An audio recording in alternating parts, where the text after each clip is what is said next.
Picture this. In 1970, you could walk into a grocery store with a $100 bill and walk out with a full cart of food, enough to feed a family for weeks. Today, that same $100 barely covers a few bags of groceries, maybe enough for 3 or 4 days. What happened? Your parents didn't lie to you about how cheap things used to be.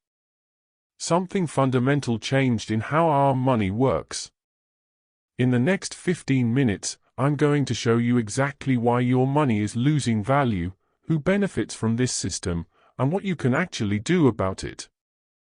Because understanding inflation isn't just about economics, it's about protecting everything you've worked for. So what is inflation, really? Most people think it's just things getting more expensive, and that's partly true, but it's only half the story. Inflation is actually the decrease in purchasing power of money. It's not that things are getting more expensive, it's that your money is becoming less valuable. Think about it like this.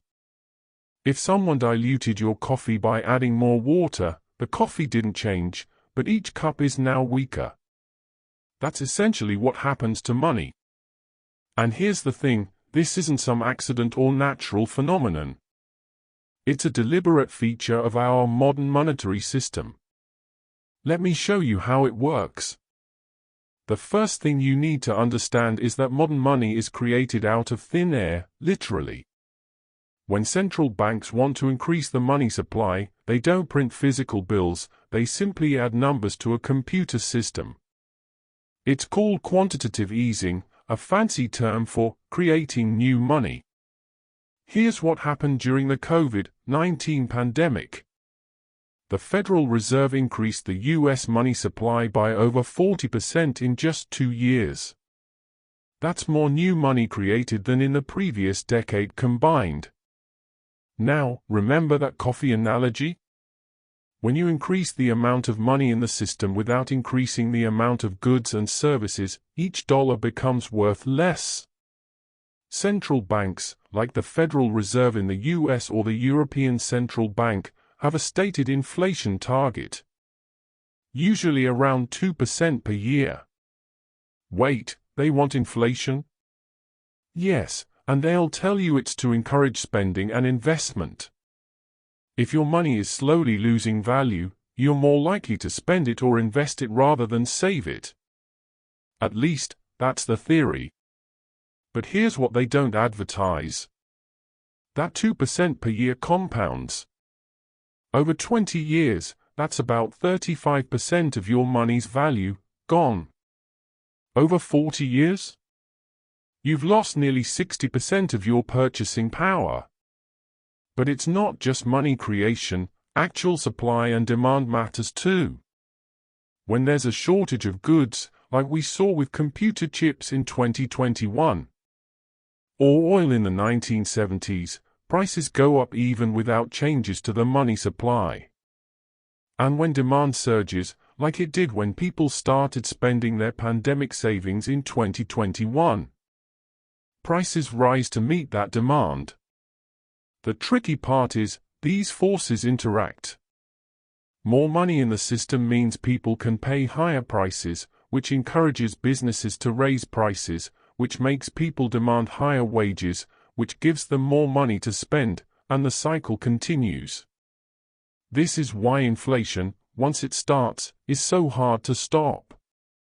Let's look at what happens when this system goes completely off the rails.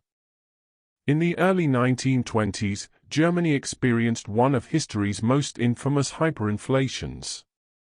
The Weimar Republic printed money to pay off war debts and finance government spending. At its peak, prices were doubling every few days. People would rush to spend their paychecks immediately because by the next day, their money would be worth significantly less. There are famous photographs of children using stacks of banknotes as building blocks, wallpapering walls with worthless bills. The currency became literally worthless. People resorted to barter. A loaf of bread that cost 250 marks in January 1923 cost 200 billion marks by November. Think about that for a moment. This wasn't just an economic disaster, it destroyed the middle class, wiped out savings, and created the social instability that eventually led to, well, we know how that story ends. Fast forward to the 1970s in America. This is when your parents or grandparents really started noticing things getting expensive. The US experienced what economists call stagflation, inflation combined with economic stagnation. The worst of both worlds. Several factors came together. The US abandoned the gold standard in 1971, meaning the dollar was no longer backed by anything tangible. OPEC oil embargoes sent energy prices soaring, and the government was printing money to finance both Vietnam War spending and expanding social programs. Inflation hit 13.5% in 1980. Mortgage rates exceeded 18%. A generation of Americans watched their savings evaporate and their dreams of homeownership slip away. The Federal Reserve, under Paul Volcker, eventually crushed inflation by raising interest rates dramatically, but it required a painful recession. Unemployment hit 10%. The medicine was almost as bad as the disease. Now let's talk about what just happened, because you lived through this one. In March 2020, governments around the world responded to the pandemic by injecting massive amounts of money into their economies. Stimulus checks, business loans, unemployment benefits, central banks bought trillions in bonds. At first, inflation stayed low. People were stuck at home, not spending. But then, supply chains broke down. Factories closed. Shipping containers piled up at ports. Meanwhile, people were flush with cash and stimulus money, ready to spend. By 2022, US inflation hit 9.1%, the highest in 40 years. Gas prices doubled. Grocery bills jumped 15 to 20%. Housing costs soared. And here's what's important. According to Federal Reserve and Bureau of Labor Statistics data, prices rose faster than wages for most workers, meaning most people actually got poorer in real terms, even if their paycheck looked bigger. Here's where it gets interesting, and where you start to see why some people actually want inflation. If you have debt, especially fixed-rate debt, inflation is your friend. Let's say you have a $300,000 mortgage at a fixed rate. Over time, inflation makes your monthly payment effectively cheaper.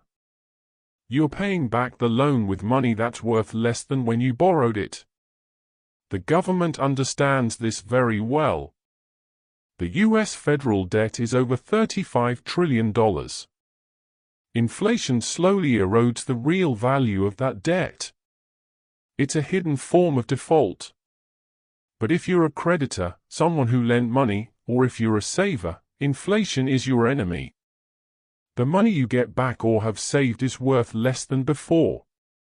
This brings us to one of inflation's cruelest effects, what it does to people on fixed incomes. Retirees living on pensions, people on disability, anyone whose income doesn't automatically adjust for inflation, they get hit hardest. Imagine you retired in 2020 with what seemed like a comfortable pension. By 2023, your purchasing power had dropped by 15 to 20%. Suddenly, you're choosing between medications and groceries. According to data from organizations like the IMF and World Bank, this pattern repeats across the world. Inflation disproportionately harms those with the least ability to adapt. But here's the flip side. If you own assets, real estate, stocks, businesses, inflation can actually increase your wealth. Why? Because the prices of these assets tend to rise with inflation, often faster than inflation. Meanwhile, if you use debt to buy them, that debt is getting easier to pay off. This is one reason wealth inequality has grown. Those with assets get richer during inflation. Those with only cash savings get poorer. The gap widens. It's not a conspiracy, it's just how the math works, but the result is the same. Inflation transfers wealth from savers to asset holders, from the poor to the wealthy. So what can you actually do about this? Let me be clear up front. I'm not a financial advisor, this is educational content only, but here are strategies that economists and financial historians point to. First, understand the difference between nominal assets and real assets. Cash is a nominal asset. Its value is just whatever number is printed on it. That number doesn't change, but its purchasing power does. Real assets, things like real estate, commodities, certain stocks, tend to maintain or increase their value relative to inflation. They represent actual productive capacity or tangible goods. Throughout history, people who preserved wealth through inflationary periods owned land, businesses, or precious metals, things with intrinsic value or productive capacity. This doesn't mean rush out and buy gold, it means understand that holding all your wealth in cash is essentially guaranteed to lose value over time. Here's something people often overlook. Your earning potential is also an asset, one you can protect against inflation. If you have valuable, in-demand skills, you can negotiate higher wages as inflation rises. Your labor is, in effect, a real asset. This is why investing in education, skills training, and professional development isn't just career advice, it's inflation protection. You're building an asset that can't be devalued by money printing. The data shows that highly skilled workers tend to see their wages keep pace with or exceed inflation, while low-skilled workers fall behind. Pay attention to how your financial commitments handle inflation. If you're signing a long-term lease, is there an inflation adjustment clause? If you're negotiating a salary, are there regular cost of living increases? If you're lending money to someone, what interest rate protects you against inflation? Many people lock themselves into financial arrangements that look good today but become terrible deals after a few years of inflation. Think long-term. Run the numbers assuming 3 to 4% annual inflation. Does that contract still make sense in 5 years? In 10? Let's bring this all together. Inflation isn't some mysterious force. It's the result of specific policy decisions about money creation, supply and demand, and economic priorities. Your money is losing value because 1. Central banks are deliberately expanding the money supply, 2. Governments prefer inflation to deflation, and 3. Our entire economic system is built on the assumption of perpetual growth and expanding credit. The historical examples we looked at: Weimar Germany, the 1970s, the recent surge, they all teach us the same lessons. Inflation redistributes wealth. It helps debtors and hurts savers. It benefits asset holders and punishes those on fixed incomes. And once it starts, it's incredibly difficult to stop without pain. But here's the big picture. Understanding inflation gives you power. You can make better decisions about savings, investments, career moves, and major purchases. You can see through the illusion when your paycheck goes up but you're actually getting poorer. You can protect yourself and your family. The system isn't going to change. At least not anytime soon. Central banks will keep targeting 2% inflation. Governments will keep spending. And your dollars will keep losing purchasing power. But now you know why. And knowing why is the first step to doing something about it. Remember, this is educational content, not financial advice.